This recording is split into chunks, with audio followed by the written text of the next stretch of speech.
While Western media was consumed by the aggressive price wars between Tesla and Chinese EV makers, a game-changing decision was quietly authorized inside Japan's Ministry of Economy in Tokyo.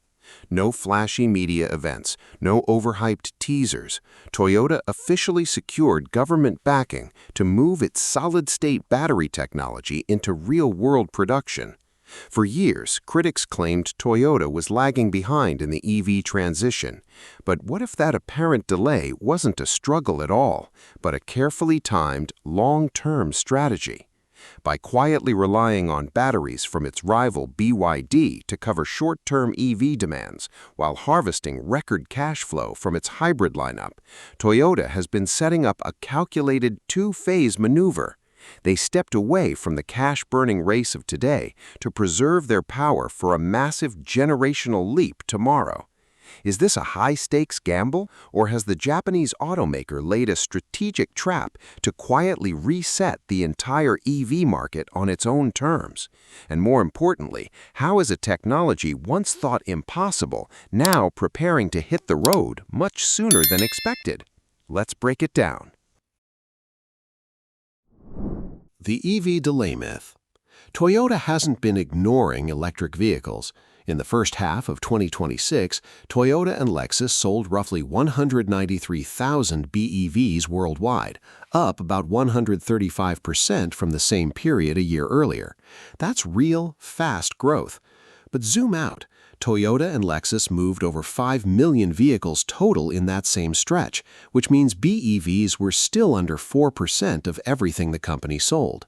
Toyota remains overwhelmingly a hybrid and combustion company that happens to be scaling EVs fast, not the other way around. That scale is the whole point. Toyota moves more than 10 million vehicles a year across its brands. A company operating at that size doesn't need to bet the entire business on one battery chemistry, one charging standard, or one generation of technology. It can treat BEVs as one lane in a much wider highway, while a pure EV competitor has no other lane to fall back on if that bet slips. And that wider highway matters because today's EV race has a brutal contradiction baked into it. Every year, batteries need to get bigger, faster charging, and more advanced, and every year, customers expect the sticker price to drop. Lower prices, bigger packs, faster charging, better software, aggressive financing, constant refresh cycles, the list of things automakers have to compete on keeps growing, and every item on it costs money. The technology gets more expensive to improve at the exact moment the market demands it get cheaper. That's the trap Tesla, BYD, and a dozen legacy automakers are currently fighting inside of, and it's a trap that rewards whoever can outspend everyone else the longest. Toyota's answer wasn't to win that fight, it was to avoid making it the only fight worth having. The company kept developing liquid electrolyte batteries, LFP, high-performance lithium-ion, bipolar designs, with several of those due for commercial rollout between 2026 and 2028. It didn't walk away from current battery tech, it just refused to let current battery tech be its only bet. The BYD partnership. Here's where it gets interesting. Toyota's China market BZ3 runs on an LFP lithium-ion battery supplied by BYD. Yes, that BYD, one of Toyota's most aggressive global competitors. Toyota describes the BZ3 system as combining BYD's LFP battery with its own electrification engineering. The two companies went further and formed a joint venture, BYD Toyota EV Technology Co., building a direct pipeline between Japan's biggest automaker and China's dominant EV supply chain. Building that battery expertise in-house would have meant more factories, more R&D spending, and years of delay while getting dragged deeper into China's brutal price war. Instead, Toyota borrowed what BYD already had perfected: mature LFP chemistry, massive scale, rock-bottom costs, and used it to stay relevant in the market Toyota wasn't ready to win on its own terms. That's the real strategy. Use Chinese battery technology where it's already strong, keep developing Toyota's own chemistry in parallel, and save the biggest technological swing for the next generation. BYD hands Toyota a weapon for today's war. Toyota is quietly building its own weapon for tomorrow's. Hybrid profits. None of this works without cash, and Toyota has an enormous amount of it, largely thanks to hybrids. In the first half of 2023, Toyota and Lexus sold about 2.7 million electrified vehicles when you combine hybrids, plug-ins, and BEVs, more than half of everything the brand sold globally, and a record for the company. Hybrids are still the overwhelming majority of that number, which means Toyota's so-called old technology is quietly running at an annualized pace north of 5 million electrified vehicles a year, a scale most EV-only competitors can only dream about. While rivals have to manufacture EV demand through aggressive discounting, Toyota already has millions of customers voluntarily paying full price for electrified vehicles. That gives Toyota something almost nobody else racing towards solid-state batteries has: the ability to fund next-generation R&D, expand production capacity, and keep developing BEVs without needing the future battery to generate revenue today. The current lineup already does that job. Solid-state specs. So what is Toyota actually building? A conventional lithium-ion battery moves ions through a liquid electrolyte. Toyota and Idemitsu's all-solid-state design replaces that liquid with a solid sulfide-based electrolyte.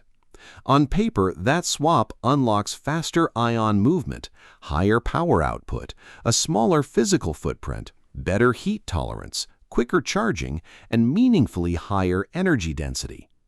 The numbers Toyota has put on this are aggressive.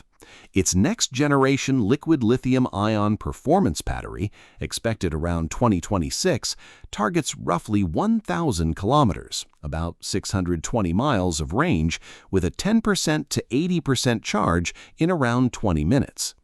The first generation of all-solid-state batteries is targeting roughly 20% more range than that, pushing toward 1,200 kilometers, or about 745 miles, with a 10% to 80% charge in around 10 minutes. And Toyota is separately researching a higher-spec version, aiming for as much as 50% more range than the performance battery, theoretically approaching 1,500 kilometers, or roughly 930 miles. Worth being clear here, these are Toyota's own targeted cruising range figures, not US EPA ratings, and part of the gain is expected to come from aerodynamics and weight savings, not battery chemistry alone. Production realities. Proving a battery works in a lab and mass-producing it profitably are two completely different problems, and this is where Toyota's industrial partnerships matter most. Toyota and Idemitsu have worked on solid-state materials together since 2013. Their breakthrough was solving cracking, the way electrode materials fracture during repeated charge-discharge cycles, by developing a flexible, crack-resistant solid electrolyte. Their remaining challenge isn't chemistry anymore, it's cost, raw material supply, and manufacturing at scale, with a commercialization target still sitting at 2027-2028. Then there's the piece that gets far less attention. In October 2025, Toyota and Sumitomo Metal Mining agreed to jointly develop a durable cathode material built specifically for all solid-state batteries, one designed to resist degradation over repeated cycles. Put the pieces together, and Japan is quietly assembling a full domestic battery supply chain. Idemitsu on the solid electrolyte, Sumitomo Metal Mining on the cathode, and Toyota handling engineering, manufacturing, and vehicle integration. That's not a lab project anymore. That's the skeleton of an industry. The obstacles are still real, though, and they fall into three buckets. Cost is the obvious one. Early solid-state production is expected to run dramatically more expensive than mature liquid lithium-ion manufacturing, and Toyota and Idemitsu both name cost and quality directly as the challenges standing between them and mass production. Precision and yield is the second. Solid-state cells demand extremely thin, extremely uniform layers manufactured at high speed, and even a small defect can wreck a cell's performance or tank an entire production run. That gap between "we built a working prototype" and "we can profitably manufacture hundreds of thousands of these a year" is enormous, and it's where more than one battery technology has stalled out in the past. And durability is the third. Repeated expansion and contraction during charging is exactly what caused the original cracking problem.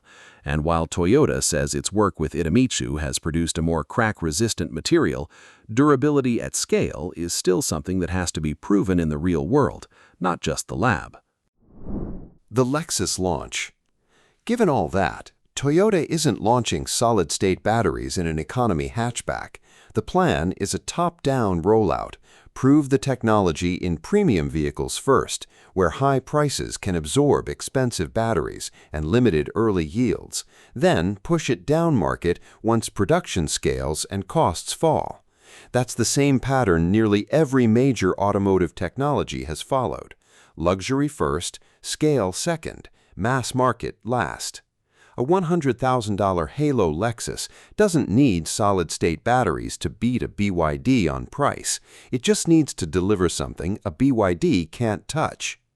Once yields improve, raw material supply expands, solid electrolyte manufacturing scales up, and factories get more automated, the cost curve starts bending the other way, and that's when Toyota can start pushing the technology toward mainstream models.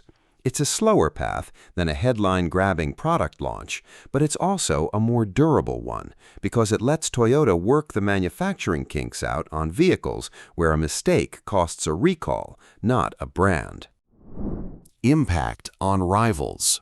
If Toyota hits its 2027-2028 target, the competitive question in the premium EV space stops being "how far can this car go?" and becomes "why is your six-figure EV still stuck at 300 miles?" Picture a future Lexus with 700-plus miles of targeted range, a roughly 10-minute top-up, a smaller and lighter battery pack, and Toyota's manufacturing discipline behind it. That's direct pressure on the Tesla Model S, the Porsche Taycan, Mercedes EQ lineup, BMW's premium EVs, Lucid, and eventually China's premium electric brands too, because the benchmark they've all been designing toward would suddenly move. It also attacks range anxiety at the root. Right now, the trade-off in EVs is almost mechanical. Longer range means a bigger battery means more weight means more energy consumption, and faster charging on top of that means more heat to manage. Solid-state batteries could break that chain by packing more energy into a smaller, lighter footprint instead of just scaling the pack up to brute force more range. And a real 10% to 80% charge in around 10 minutes starts putting EV charging in the same time bracket as a normal highway rest stop, which is exactly the psychological barrier that's kept a huge chunk of skeptical would-be EV buyers on the sidelines. The final verdict. Toyota never lost the EV race. It refused to fight the early rounds on someone else's terms. It kept selling hybrids while Tesla pushed BEVs mainstream. It borrowed BYD's battery when it needed an affordable bridge into China. It kept developing its own liquid chemistry in parallel. It banked the cash. It partnered with Idemitsu. It partnered with Sumitomo Metal Mining. And through it all, Toyota kept chipping away at the hardest problem in battery engineering, building solid-state cells at automotive scale. Boil the whole strategy down, and it's 3 moves. Borrow proven technology today, let hybrids fund the transition, use solid-state to reset the benchmark tomorrow. Measured quarter to quarter, that looks slow, but if the bet lands, the company that looked like it showed up late could end up deciding what the next generation of EVs actually looks like. So here's the real question. Would you wait until 2027 or 2028 for a Lexus that could deliver over 700 miles of range and a 10-minute charge? Or would you buy a conventional lithium-ion EV today and take the win you can get right now? Drop your answer in the comments because I want to see who's actually willing to wait this one out. If you want the next breakdown the moment it drops, this channel is covering every major battery and business strategy shaking up the global auto industry. Hit subscribe now. And next up, we're digging into the Chinese battery giant racing to beat Toyota to market. You won't want to miss that one.